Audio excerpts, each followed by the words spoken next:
Welcome to Day 28 of Founding Fathers Faith Awareness Month.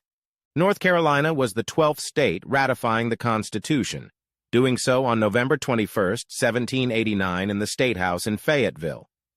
The ratifying convention started at St. Matthew's Church in Hillsborough. It was signed by William Blount, Richard Speight, and Hugh Williamson. William Davie and Alexander Martin left the convention early and did not sign the document.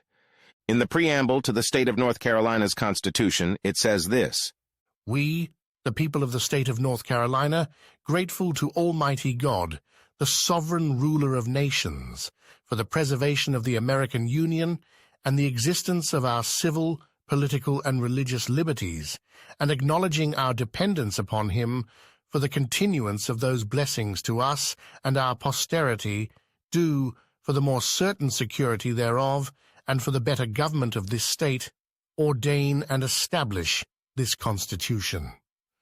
Hugh Williamson was a minister, physician, mathematics professor, surgeon general, scientist, land speculator, two-term United States House of Representative, signer of the U.S. Constitution, and the author of the book Observations of the Climate in Different Parts of America, the latter providing a scientific explanation for the credibility of the Holy Scriptures in regard to Noah's flood and the events of Moses' Exodus. He said this: "For the lips of a priest should preserve knowledge, and men should seek instruction from his mouth, for he is the messenger of the Lord of hosts." James Iredell, attorney, ratifier of the U.S. Constitution, Attorney General of North Carolina, U.S. Supreme Court Justice appointed by President George Washington, said this: "For my part, I am free and ready enough to declare that I think the Christian religion is a divine institution, and I pray to God that I may never forget the precepts of his religion or suffer the appearance of an inconsistency in my principles and practice."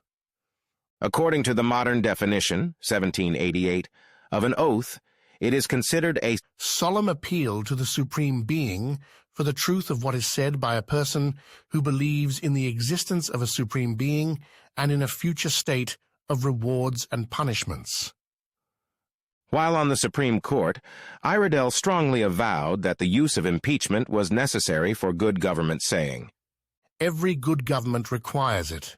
Every man ought to be amenable for his conduct. It will be not only the means of punishing misconduct, but it will prevent misconduct. A man in public office who knows that there is no tribunal to punish him may ready to deviate from his duty. But if he knows there is a tribunal for that purpose, although he may be a man of no principle, the very terror of punishment will perhaps deter him."